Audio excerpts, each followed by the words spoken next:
My decision to move up to Rhode Island was based upon taking time out to really smell the roses. I was working so hard, and I really came to the realization, hey, take some time out, spend some time with your family, your kids, and slow down a little. I guess making money wasn't so important as to living my life in a beautiful environment, as you could see, that I live in. Ken Ambrose abandoned his successful New York photography business for a new life in Rhode Island. His more relaxed lifestyle still allows for Ken's love of photography because now Ambrose is concentrating on teaching the techniques he learned over a 20-year career to students at the Rhode Island School of Photography. Working at the Rhode Island School of Photography with these young kids, they're so stimulating. They stimulate a tremendous amount of interest in my profession that I was sort of losing. Their ideas, their new concepts, they got me charged up again. And it was a whole new feeling to me, and I was really happy about that, more than I thought I would be, to tell you the truth. I want the mad look like the gift isn't for you. Right there. And Don, I want you to give the expression on your face like, sorry, almost. Sorry. Yep, right there. Perfect.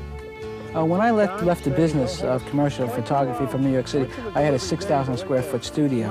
And I was seeing that a lot of my work was being shot out on location because of the tremendous cost factor to recreate. And there's really not much need for it because you can go outdoors now, find locations and work within those locations and make it work for you. You can simulate just about any kind of situation you'd want today if you have some expertise, some knowledge about how to do it. And this is one thing that we're teaching them to do. That's good, all right. That's a wrap? It's a wrap, I think we got it. Excellent. Perry, really looked great. It was easy working outdoors, wasn't it? Oh, it's a lot You better got your studio right here. Ambrose's no-frills approach to studio-style photography outdoors even extends to equipment that doesn't require the outlay of thousands of dollars. Today, to be a successful photographer, I think you have to use a lot of your innovative ideas. You have to take ideas of products that are made and available out there and use your mind and your hand. Maybe they say take one man's garbage and turn it into your treasure. Yes, you can do it. And for an example of that was going to a plumbing supply store for PVC piping, which is quite easy to work, and make a beautiful lighting table. One of the greatest things about PVC pipe light table, you can make it to your size that you'd want it. The ease of making it is an hour and a half, and of course the cost of making it.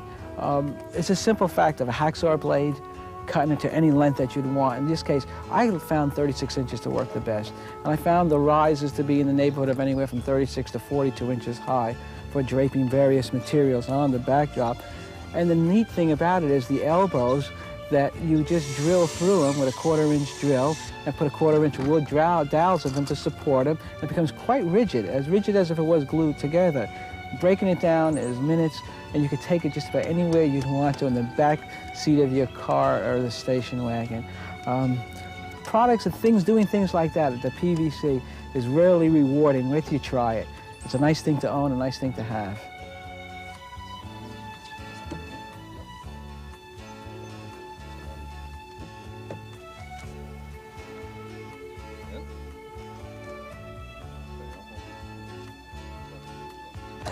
Besides the fact you're building a light table for you to shoot on, the great thing, one of the greatest things about it too, it becomes a work table prior to your shooting. And one of our shots we did with the stones, using it as a work table, we had to spray rocks and dump sand on it. Now, you want to bring a tabletop for it, and the immediate thing people would think was being plywood, but plywood is quite heavy. One thing that we found that works really well, it's called energy board, and it comes from anywhere from a 1/2-inch styrofoam foil on both sides up to 2.5 inches. And for about $8 to $10, you can get a 4x8 sheet, cut it to any length that you'd want. We found out cutting it into strips, again, it becomes much more compact, and lay the strips like planking on a floor, down on the deck. I like the 1.5 to 2-inch table. It's much more solid, and it's very inexpensive as well. Let's just angle the table. And it also acts as a reflector when need be. That's it. Good, right there. Good. Well, looks like we'll get good lighting coming in from over there. Good. Okay, Kim, let me have these here. When I went to the Rhode Island School of Photography, I saw a change taking place, which was very interesting for me to see, because of most of the schools that I was associated with were doing various programs, seminars. They were teaching the artsy, crafty of being a photographer, where this school is showing the young people how to make a living, how to make money. in the world of photography.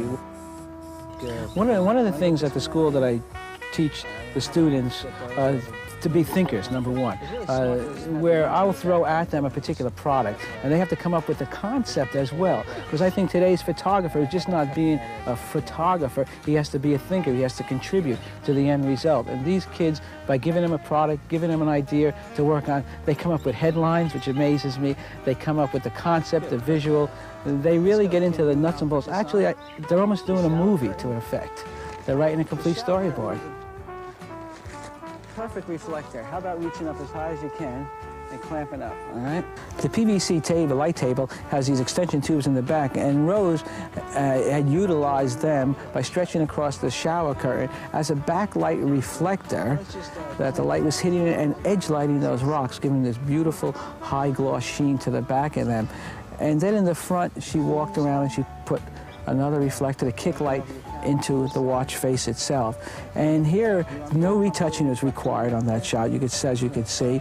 And she used one light source, and she controlled it by using the reflectors from behind and in front. And it did turn into a beautiful shot. It took a little planning, grant you, but you have to think. And I think that's what today's photographer is, having to think. That looks good. Go for it. Excellent.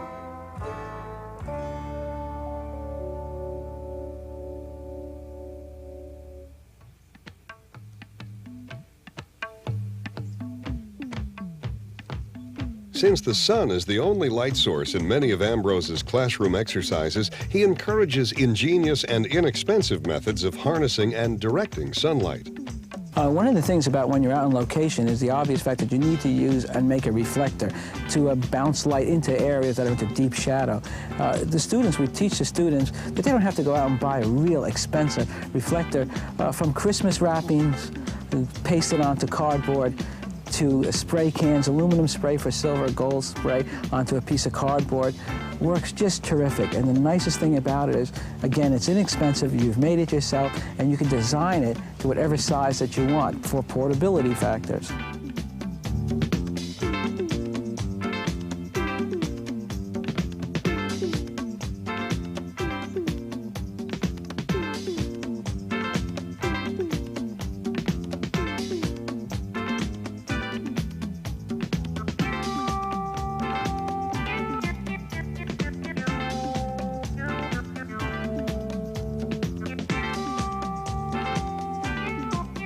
One shot that we got to do was this tight shot of a facial of a girl with sunglasses, and I wanted my students to realize that from gold to silver or to white, the various effects that you would get. We wanted to give this bright feeling of sun falling upon her for the reason to wear sunglasses. So let some sun hit her on one side, and the other side fill her with whether gold or silver to create that illusion that she's out in the sun and the reason to wear sunglasses. Well, for obvious reasons, the gold did work the best. It gave us that warm, tropical, sun-like effect. Yeah, let's take some readings here first.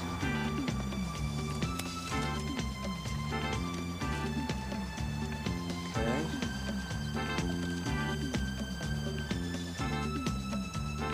And let's see what kind of difference we get here.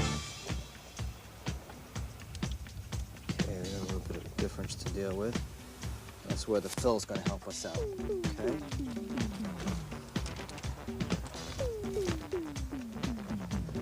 Now, why don't you try those on? Okay, let's pull them down a little bit. And I want you to hold this label so that we can see the label right here. All right? Okay.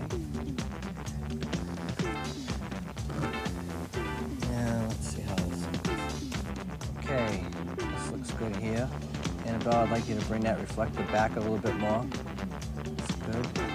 Okay, Leslie, just bring that shoulder back a little bit and look more to your right, up a little higher. Look right here. That's good.